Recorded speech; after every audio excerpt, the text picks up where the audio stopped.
भारत के नक्शे में अगर आप बंगाल की तरफ देखें तो एक छोटा सा डॉट नजर आएगा, मुर्शिदाबाद। आज ये शहर चाहे कितना भी छोटा क्यों ना दिखे, लेकिन कभी इसी शहर से पूरे भारत की राजनीति चलती थी। कभी ये शहर बंगाल का स्वर्ग कहा जाता था। इतना अमीर, इतना रॉयल और इतना इंपैक्टफुल कि जब अंग्रेज पहली बार भारत आए तो कोलकाता नहीं, मुर्शिदाबाद को देखकर ही वो उसके दीवाने हो गए। यहाँ की सड़कों का कंपैरिजन लंदन से होता था, हवाओं में नवाबी ठाठ था और सत्ता का हर फैसला यहीं से होता था। लेकिन आज उसी मुर्शिदाबाद की गिनती बंगाल के पिछड़े इलाकों में होती है। अगर ये शहर अंग्रेजों के कब्जे में ना आता तो शायद अंग्रेज भारत पर इतनी जल्दी कब्जा नहीं कर पाते। सबसे बड़ी बात है कि आज जो मुर्शिदाबाद मुस्लिम बहुल इलाका माना जाता है, उसे नवाबों की धरती बनाने का काम किया था एक ब्राह्मण ने। इस वीडियो में हम आपको ले चलेंगे उस शहर की गलियों में जहां हर पत्थर एक कहानी कहता है, जहां से भारत के सुनहरे दौर की शुरुआत भी हुई और गुलामी की पहली दस्तक भी यहीं सुनाई दी। तो जुड़े रहिएगा अंत तक, क्योंकि जब तक अपना इतिहास नहीं जानोगे तो खुद को कैसे पहचानोगे। दोस्तों, मुर्शिदाबाद अपने आप में बड़ा इंटरेस्टिंग सा शहर है, क्योंकि यहाँ आपको हर धर्म की संस्कृति देखने को मिल जाएगी। अजीमगंज और जियागंज में आज भी यहाँ 14 जैन मंदिर हैं। कई टेराकोटा मंदिर आज भी अपनी शिल्प कला से समय की मार को चुनौती देते हैं। मुर्शिदाबाद का हजार दुआरी महल बहुत फेमस है। इसे बनाने में 12 साल लगे थे। जैसा इसका नाम है वैसे इसकी सूरत। खास ये है कि इसमें 1000 दरवाजे हैं, जिनमें से 100 दरवाजे नकली हैं ताकि दुश्मनों को चकमा दिया जा सके। इस महल में कभी अंग्रेज अधिकारी रहा करते थे। आज यहाँ अंदर एक म्यूजियम है जिसमें कई चीज़ों को संजो कर रखा गया है। इसके अलावा कासिम बाजार का काठगोला महल और राजबाड़ी, आर्मेनियाई चर्च और डच कब्रिस्तान यहाँ कभी यूरोपियंस के होने की भी याद दिलाते हैं। लेकिन अब जरा और पीछे चलते हैं इस शहर के इतिहास में। इस शहर का इतिहास काफ़ी दिलचस्प है। बांग्लादेश से मुश्किल से 40 से 50 किलोमीटर की दूरी पर मौजूद मुर्शिदाबाद प्राचीन काल में कर्ण सुवर्णा के नाम से जाना जाता था। माना जाता है कि महाभारत के कर्ण के नाम पर इस शहर का नाम कर्ण सुवर्णा पड़ा था। इस नाम का उल्लेख चीनी यात्री वेन सांग के यात्रा वृत्तांतों में भी मिलता है। यहाँ इसे एक महत्वपूर्ण बौद्ध शिक्षा केंद्र रक्त मृत्तिका विहार के पास बताया गया है। खैर, कर्ण सुवर्णा एक वक्त बंगाल के गौड़ राजवंश की राजधानी थी। ये वो दौर था जब उत्तर भारत में वर्धन वंश का उभार हो रहा था। उस वक्त गौड़ राजवंश के राजा शशांक रूल कर रहे थे बंगाल में। उन्हें बंगाल का पहला स्वतंत्र राजा माना जाता है। वो कट्टर शैव धर्म के अनुयायी थे और बौद्ध धर्म के विरोधी माने जाते थे। तो हुआ यह कि राजा शशांक ने 7वीं शताब्दी में हर्षवर्धन के बहनोई और कन्नौज के राजा गृहवर्मा की हत्या कर दी। इस घटना से गुस्सा होकर हर्षवर्धन ने शशांक के खिलाफ युद्ध किया। शशांक क्योंकि शैव धर्म के अनुयायी थे और उन्होंने बौद्ध धर्म के कई प्रतीकों को नष्ट किया था, जिससे हर्षवर्धन, जो उस समय बौद्ध धर्म के महान संरक्षक माने जाते थे, वो बहुत ज्यादा गुस्सा हो गए। ये दुश्मनी केवल व्यक्तिगत या पर्सनल नहीं थी, बल्कि पॉलिटिकल और धार्मिक टकराव का भी प्रतीक थी। शशांक की मृत्यु के बाद हर्षवर्धन ने गौड़ राज्य पर कब्जा कर दिया। इसके बाद यहाँ बड़े पैमाने पर बौद्ध धर्म का भी प्रसार हुआ। लेकिन जब हर्षवर्धन की मृत्यु हुई तो बंगाल में कुछ वक्त के लिए अस्थिरता भी आई। इस अस्थिरता को बाद में पाल वंश ने फिर से संभाला। पाल राजा भी बौद्ध थे, इसीलिए मुर्शिदाबाद में उन्होंने बौद्ध धर्म का प्रचार प्रसार भी किया। उनके काल में यहाँ मठ और स्तूप बनवाए गए, लेकिन आगे चलकर ये सब कुछ खंडहर हो गया। इसके बाद दोस्तों लंबे समय तक ये शहर गुमनामी में रहा, लेकिन आगे चलकर सल्तनत काल के बाद मुगल काल में इस जगह को नई पहचान मिली। अकबर के काल में बंगाल मुगलों के अधीन आया। तब इस शहर को संभवतः मकसूदाबाद के नाम से जाना जाता था। यह शहर बंगाल के किनारे था और यहाँ से व्यापार भी होता था। हालांकि इस टाइम पर मुर्शिदाबाद की इंपॉर्टेंस उतनी ज़्यादा नहीं थी, लेकिन बंगाल अपने आप में एक सूबे के तौर पर बहुत तरक्की कर चुका था और यहाँ से मुगलों को अच्छी खासी कमाई होती थी। इसी दौर में शहर की किस्मत पलटने की कहानी शुरू होती है 17वीं सदी के आखिरी सालों में। साल 1697 में अजीमुशान बंगाल के सूबेदार थे। ये औरंगजेब के पोते थे। तब ढाका बंगाल की राजधानी हुआ करती थी। आज ढाका बांग्लादेश की राजधानी के तौर पर मशहूर है। अब औरंगजेब के पोते अजीम के अंदर सूबा संभालने की काबिलियत नहीं थी। बंगाल जैसा इलाका एक अच्छे डिप्लोमेट के अंदर ही काबू में रखा जा सकता था, लेकिन अजीम अभी इस काबिल नहीं बन पाए थे। यही वजह है कि अपनी लाइफ के आखिरी दिनों में औरंगजेब ने अजीम की मदद के लिए मोहम्मद हादी को दीवान बनाया और उसे बंगाल भेजा। मोहम्मद हादी असल में कभी ब्राह्मण हुआ करते थे। कहते हैं कि मुगल दरबार के एक धर्मगुरु हाजी साफी ने सूर्य नारायण मिश्रा नाम के एक 10 साल के लड़के को गोद लिया था। ये लड़का बहुत तेज बुद्धि का था। फिर इस लड़के को गोद लेकर हाजी साफी ने इसका धर्म परिवर्तन कर दिया और इसे इस्लामिक रीति रिवाज से पाला पोसा। इसी लड़के का नाम रखा गया हादी मोहम्मद। हाजी साफी के साथ से ये लड़का पर्शिया चला गया, मगर हाजी साफी की मौत के बाद वो वापस लौटा और विदर्भ के दीवान के यहाँ काम करने लगा। विदर्भ जैसे एक सूखे इलाके में उसने इतना लगान वसूल कर औरंगजेब को दिया कि औरंगजेब ने उसे मुगल शासक के सबसे समृद्ध सूबे बंगाल का दीवान बना दिया। मोहम्मद हादी टैक्स कलेक्शन के काम में माहिर थे।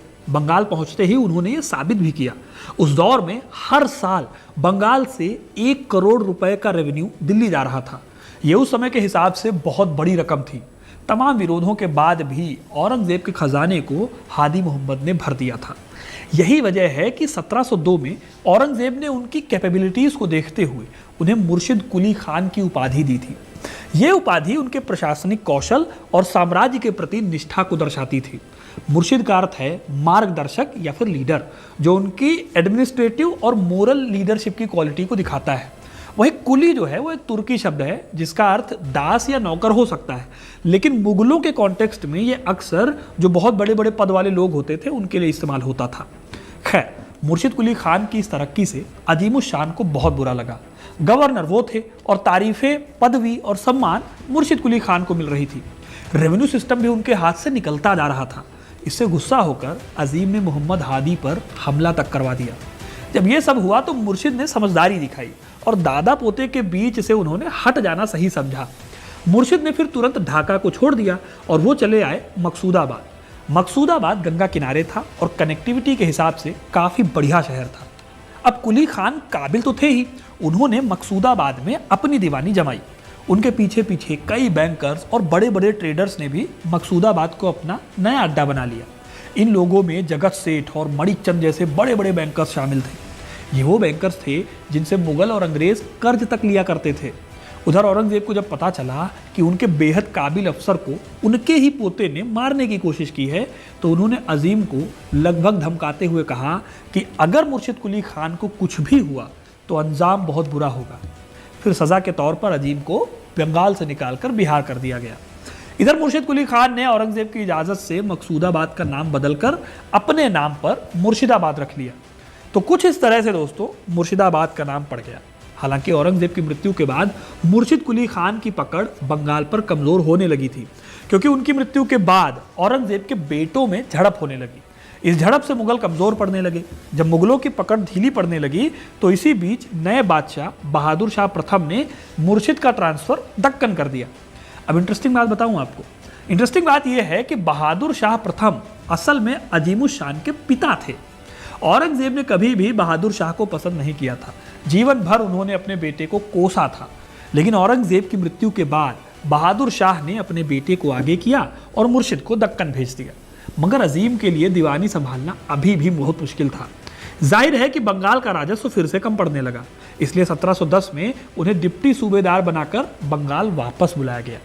फिर 1717 में तख्त पर आते हैं फर्रुखसियार। उन्होंने मुर्शिद कुली खान को मुर्शिदाबाद का नवाब बना दिया। अब वो वक्त चल रहा था जब बंगाल में नवाबी शासन तो मजबूत हो रहा था, लेकिन दिल्ली की गद्दी बेहद कमज़ोर बादशाहों के पास जाती जा रही थी। बंगाल के पास स्वतंत्र होने के सारे पैरामीटर थे। मसलन बंगाल के पास अच्छी उपजाऊ ज़मीन थी, अच्छा खासा लैंड एरिया था, पोर्ट से कनेक्टिविटी थी, और दूसरी बात बंगाल को बहुत ज़्यादा रेवेन्यू मिलता था। एक तरह से बंगाल को अब दिल्ली की ज़रूरत थी नहीं। यही वजह है कि मुर्शिद कुली खान ने खुद को आज़ाद घोषित कर दिया और वो बंगाल के पहले स्वतंत्र नवाब बने। फिर इसी कड़ी में आगे और कई नवाब हुए। हालांकि ये नवाब दिल्ली को राजस्व तो भेजते थे, लेकिन कई फैसले लेने के लिए आज़ाद थे। मुर्शिद कुली खान ने मुर्शिदाबाद को बंगाल की राजधानी बनाया। उनके काल में बंगाल देश का सबसे समृद्ध प्रांत था और मुर्शिदाबाद इसका सबसे प्रसिद्ध शहर था। मुर्शिद कुली खान के बाद बंगाल में कई नवाब हुए जिन्होंने मुर्शिदाबाद से बंगाल की सत्ता को संभाला। इसी लिस्ट में नाम आता है नवाब सिराजुद्दौला का, जिन्हें माना जाता है कि वो बंगाल के आखिरी आज़ाद नवाब थे। आखिरी इसलिए क्योंकि उनके बाद बंगाल पर जो भी नवाब बैठा वो अंग्रेज़ों की कठपुतली था। कुल मिलाकर अंग्रेज़ों ने सिराज के बाद पर्दे के पीछे से बंगाल को चलाना शुरू कर दिया था। बंगाल में दुनिया भर से Dutch, Portuguese, French, British, Armenian व्यापारियों की भीड़ थी। इसी मुर्शिदाबाद में एक इलाका था कासिम बाजार। यह इलाका कभी सिल्क और कॉटन का हब कहलाता था। साथ ही यहाँ कई बड़े बड़े व्यापारी रहते थे। इस इलाके का ट्रेड अंग्रेजों के कब्जे में था। हालांकि वो बंगाल नवाब को टैक्स तो देते थे, लेकिन वो कासिम बाजार को पूरी तरह से अपने कब्जे में चाहते थे। यही वजह है कि नवाब सिराजुद्दौला ने अंग्रेजों की चाल को समझा और उन्हें घुटनों पर लाने की कोशिश की, लेकिन अंग्रेजों ने सिराज के खिलाफ जंग छेड़ दी। इसी जंग को 1757 की प्लासी की जंग कहा जाता है। इस जंग को इतिहास के सबसे बड़े धोखे की जंग के तौर पर याद किया जाता है। इस लड़ाई में नवाब सिराजुद्दौला के करीबी मीर जाफर ने नवाब बनने के लालच में और आपसी दुश्मनी में ऐन मौके पर अंग्रेजों से हाथ मिला लिया। यही नहीं, बंगाल के बड़े बड़े बैंकर जगत सेठ और माणिक चंद ने भी नवाबों के खिलाफ अंग्रेजों को मदद दी थी। रिजल्ट ये हुआ कि आखिरकार नवाब ये जंग हार गए। हारने के बाद सिराज को ढूंढ कर पकड़ा गया और उन्हें फांसी पर लटका दिया गया। मुर्शिदाबाद के लालबाग एरिया में मीर जाफर की हवेली है। यहीं पर नवाब को फांसी पर लटकाया गया था। फिर पूरे मुर्शिदाबाद में उनकी लाश को हाथी पर चढ़ाकर परेड कराई गई थी। इंटरेस्टिंग बात यह है कि नवाब सिराजुद्दौला शायद बच जाते, लेकिन सत्ता के लालच में अंधे मीर जाफर ने उन्हें पकड़वाया और फिर ये दर्दनाक मौत दिलवाई। आगे जाकर इतिहास ने मीर जाफर से कुछ ऐसा बदला लिया कि आज मीर जाफर की ये हवेली नमक हराम ड्योढ़ी के नाम से जानी जाती है। इस जंग के बाद जब British governor general Robert Clive ने मुर्शिदाबाद का दौरा किया तो उन्होंने इस शहर की खूब तारीफ की। उन्होंने लिखा, मुर्शिदाबाद शहर लंदन की तरह ही बड़ा, ज़्यादा आबादी वाला और समृद्ध शहर है। अंतर सिर्फ इतना है कि मुर्शिदाबाद में ऐसे लोग हैं जिनके पास पूरे लोम्बार्ड स्ट्रीट की टोटल प्रॉपर्टी से भी अधिक पैसा है। लोम्बार्ड स्ट्रीट दोस्तों कभी लंदन का बहुत बड़ा बैंकिंग हब था। फिर नवाब सिराज के बाद ये शहर कठपुतली नवाबों की धरती बनकर रह गया। धीरे धीरे अंग्रेजों ने पूरी तरह से बंगाल को हड़प लिया और बंगाल की राजधानी को भी मुर्शिदाबाद से कलकत्ता शिफ्ट कर दिया। फिर मुर्शिदाबाद नवाबों की कब्रगाह बनकर रह गया। अंग्रेजों के काल में मुर्शिदाबाद की हालत कमज़ोर हो गई। कभी देश का बैंकिंग हब रहा ये शहर बस कुछ कारखानों तक ही सीमित रह गया। कहते हैं कि अगर ये शहर अंग्रेज़ों के कब्जे में ना आता तो शायद अंग्रेज़ देश पर इतनी जल्दी कब्जा नहीं कर पाते, क्योंकि मुर्शिदाबाद की समृद्ध विरासत ने अंग्रेज़ों के बड़े पैमाने पर संसाधन दिए। इसी संसाधन की मदद से उन्होंने भारत भर में लड़ाई लड़ी। आज़ादी के बाद जब देश का बंटवारा होना था तब माना गया कि शायद मुर्शिदाबाद को पूर्वी पाकिस्तान या आज के बांग्लादेश को दे दिया जाएगा, क्योंकि यहाँ पर मुस्लिम आबादी ज़्यादा थी। हालांकि ऐसा हुआ नहीं और बंगाल का ये प्रसिद्ध शहर और उसकी विरासत भारत के हिस्से में आ गई। दोस्तों, मुर्शिदाबाद शहर को आकार देने वाले और बंगाल के पहले नवाब मुर्शिद कुली खान का मकबरा इसी शहर के कटरा मस्जिद शान में है, जिसे खुद पहले नवाब मुर्शिद कुली खान ने बनवाया था। 1897 के भूकंप में मस्जिद को नुकसान पहुंचा, जिसके बाद केवल 2 मीनारें ही आज बची हुई हैं। इसकी देखभाल अब ASI के जिम्मे है। मस्जिद के ऊपरी फ्लोर पर जाने वाली सीढ़ियों के नीचे ही मुर्शिद कुली खान बरसों से आराम फरमा रहे हैं। तो दोस्तों, ये थी कहानी मुर्शिदाबाद की, जिसमें बहुत सारे कल्चर्स आपस में आए और मिले, जिसके बाद इस शहर को एक टाइम पर बंगाल का हब बनाया गया। आपको ये कहानी कैसे लगी कमेंट करके ज़रूर बताइएगा। वीडियो को लाइक और शेयर करना ना भूलें और ऐसी इंटरेस्टिंग कहानियों के लिए, इतिहास से जुड़े रहने के लिए हिस्ट्री कनेक्ट को सब्सक्राइब ज़रूर करें। धन्यवाद।